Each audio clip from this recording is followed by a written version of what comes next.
Subscribe to my channel by pressing red button and click on the bell icon for notification of latest updates.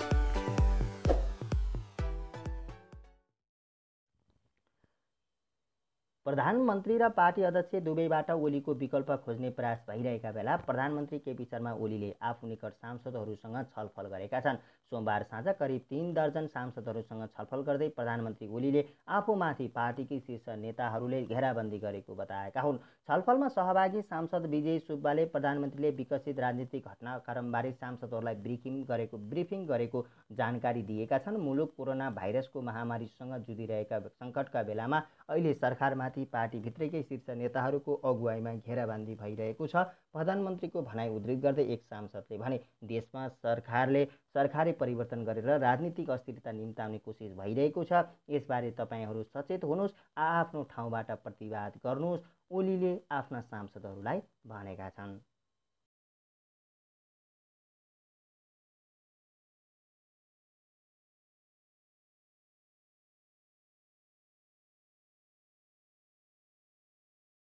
Subscribe to my channel by pressing red button and click on the bell icon for notification of latest updates.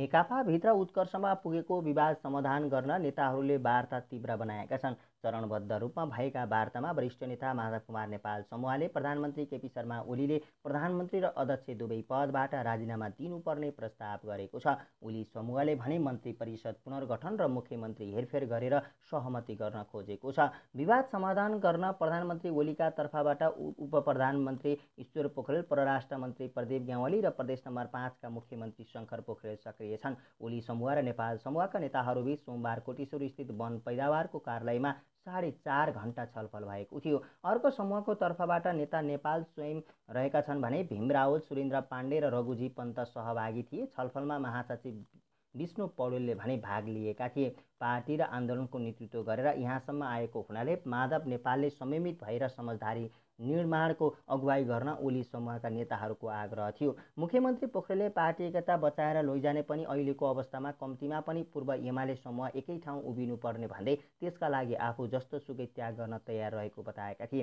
तर माओवादीसँग एकीकरण हुनु अघिदेखि नै गुटका आधारमा party नेताहरूलाई हेप्ने र पाका लगाउने काम हुँदै आएकोले अहिलेको अवस्था सिर्जना भएको नेपालको भनाइ थियो। यो समस्याको लामो पृष्ठभूमि छ, त्यसैले पार्टी पद्धतिबारे निकास निकाल्नुपर्छ। त्यसैले सचिवालय र स्थायी समितिको बैठक बोलाउनुपर्छ।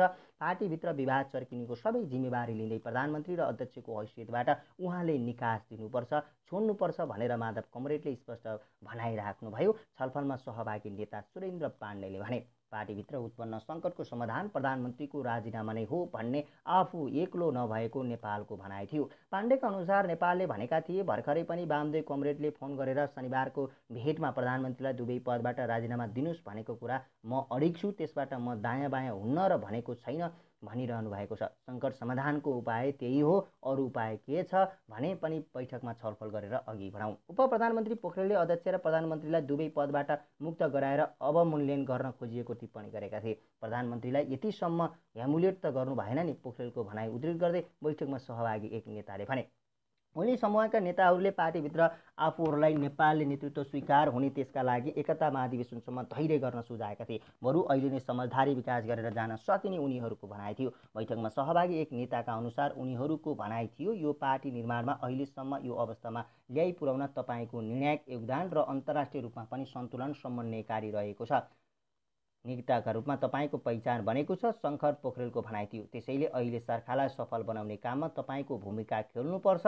महाधिवेशनबाट तपाईँले पार्टीको नेतृत्व गर्ने गरी अहिले समझदारी बनाएर अगाडि बढ्न सकिन्छ, उनले भनेका छन्। त्यस्तै परराष्ट्र मन्त्री प्रदीप ग्यावालीले विगतका कमी कमजोरी दोहोरिन नदिने सङ्कल्पसहित मन्त्री परिषद पुनर्गठन र केही मुख्यमन्त्री हेरफेर तथा नियुक्तिहरूमा पावर सेयरिङमा समझदारी गर्दै अघि बढ्ने गरी समझदारी निर्माणको प्रस्ताव गरेका थिए।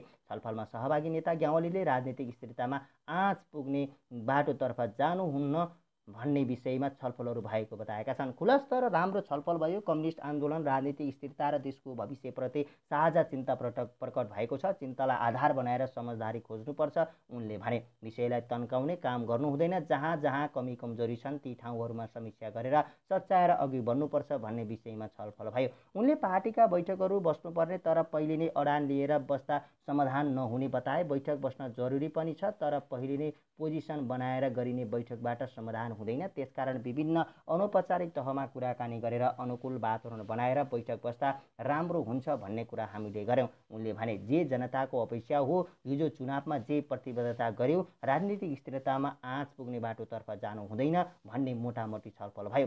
तर नेपाल समूहका नेताले भने मन्त्री परिषद पुनर्गठन पनि पार्टीलाई विधि र प्रक्रिया सम्मत ढङ्गले सञ्चालन गर्न ओलीकै अहंका कारण अन्तर्विरोध उत्कर्षमा पुगेकाले जिम्मेवारी लिएर पदबाटै हट्दा उपयुक्त हुने प्रस्ताव दोहोऱ्याएका थिए। पार्टीलाई एकताबद्ध बनाएर लैजाने, कहिले को अघिको बढ्नुपर्छ, कहिले को पछाडि हट्नुपर्छ, त्यसमा अन्यथा लिनुहुन्न। अहिले जे जस्तो परिस्थिति उत्पन्न भएको छ यो अरूको कारणले होइन, त्यसैले पार्टी अध्यक्ष र प्रधानमन्त्रीले नै निकास दिनुपर्छ भन्ने कुरा राखेका छौँ।